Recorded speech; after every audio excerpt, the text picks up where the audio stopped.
Bon, bien, salut à tous. Dans ce tutoriel, on va voir ensemble comment recréer cette boule. Vous allez voir, c'est pas trop compliqué. Donc, je vais tout recommencer. Alors, on va commencer. On va cliquer ici pour faire une primitive. On va choisir solide platonicien. Voilà. On va mettre en type. On va choisir ballon de foot. Je vais la poser sur le sol.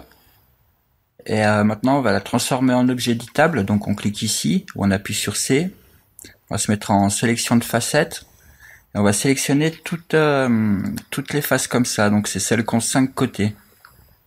Donc on regarde, il y en a là, là, là, là.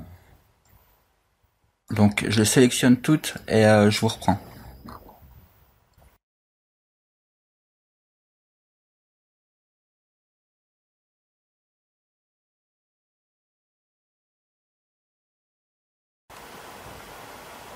Voilà, donc ça a l'air d'être bon.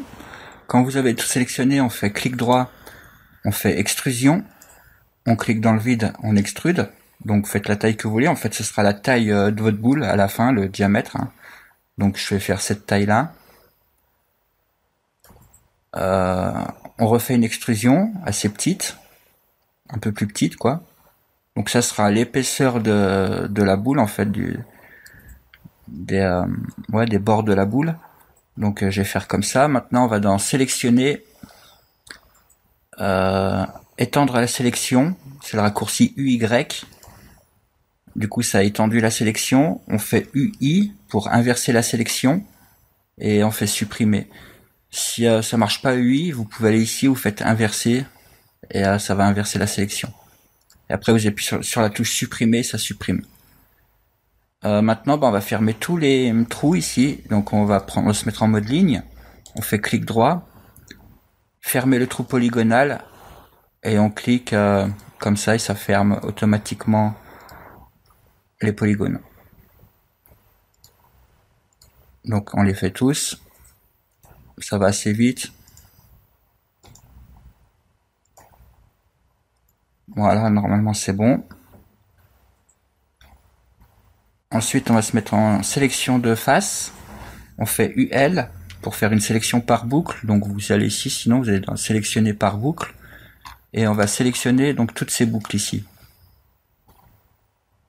Donc des fois regardez bien parce que des fois ça sélectionne aussi donc la face là en même temps. Alors tout dépend comment vous cliquez. Donc si des fois ça prend cette face là aussi, vous appuyez sur CTRL, vous cliquez, ça la désélectionne. Par contre c'est aussi désélectionné ici, donc il faut refaire la boucle. Voilà. Le principal c'est qu'à la fin vous ayez que les tours de sélectionner.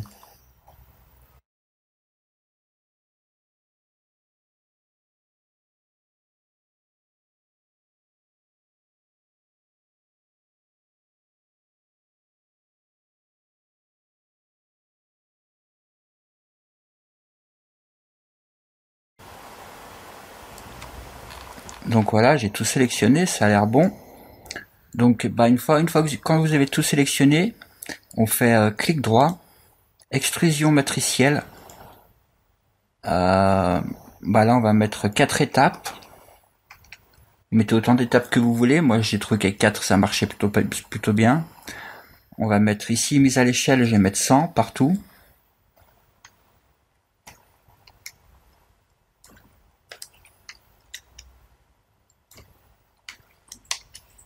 Voilà. Et donc je vais réduire un peu la longueur.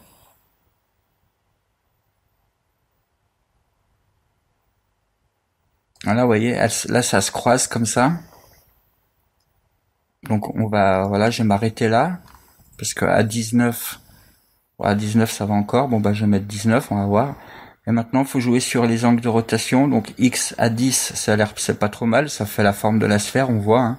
Sinon, vous pouvez donc augmenter ou diminuer comme ça. Voilà. Du coup, je vais augmenter un petit peu. Je vais mettre, non, 10, c'est bon. 10, c'est pas trop mal, ça s'aligne bien. Et là, en Y, ce qu'il faut, c'est essayer ici de faire un angle à 90 degrés. J'ai trouvé que ça marchait bien. Et il faut que ces deux faces-là, elles soient alignées, en fait. L'une en face de l'autre. Pas forcément qu'elles se touchent, parce qu'après, on va les ponter. Mais au moins qu'elles soient dans le même axe, les deux. Donc, c'est pour ça, après, vous jouez sur cette valeur-là. Bah du coup là je suis tombé à 25, c'est pas trop mal. Ouais, 25 c'est bon. Donc bah maintenant on reste en mode face, on fait clic droit, ponter, et il y a juste à cliquer là et vous relier avec la face d'en face. Vous relâchez, ça les relie. Et il faut le faire sur chacune. Donc là par contre c'est un peu long parce qu'il y a beaucoup de ponts à faire, mais bon, voilà, faut les faire une par une. Donc bah je le fais vite fait et bah je reprends quand j'ai fini. Je vous dis à tout de suite.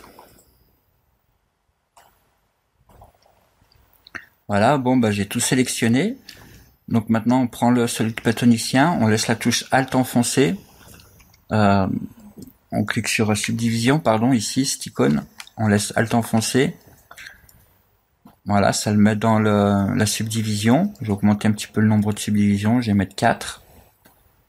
Et bah c'est tout. Si on fait un aperçu, voilà ce que ça donne.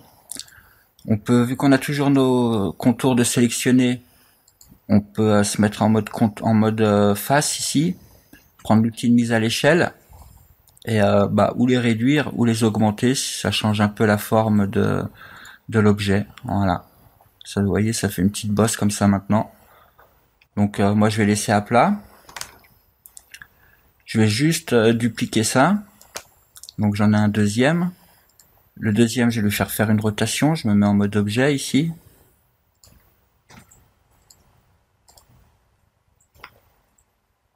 Voilà, je fais une petite rotation comme ça de 40 degrés et on peut réduire sa taille pour qu'il soit à l'intérieur.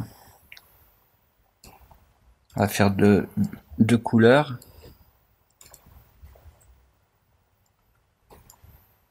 Bleu et rose.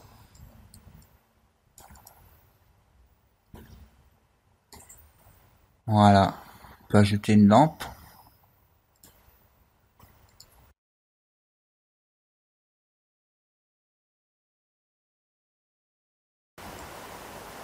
Voilà, je vais la mettre là, je vais la dupliquer. Je vais en mettre une autre là. Je vais lui faire mettre une teinte un peu bleue. Pas d'ombre.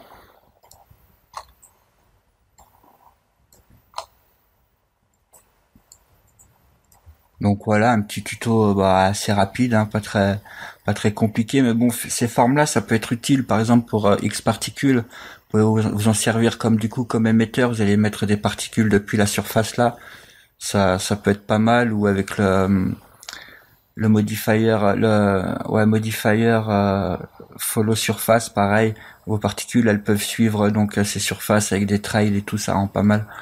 Donc il y a des trucs à faire hein, quand même avec ces formes-là. Donc bah, j'espère que ce tuto vous sera utile. Si vous n'êtes pas abonné à la chaîne, bah, je vous conseille de vous abonner. Et je vous dis à très bientôt pour de nouveaux tutoriaux. Allez, bye bye.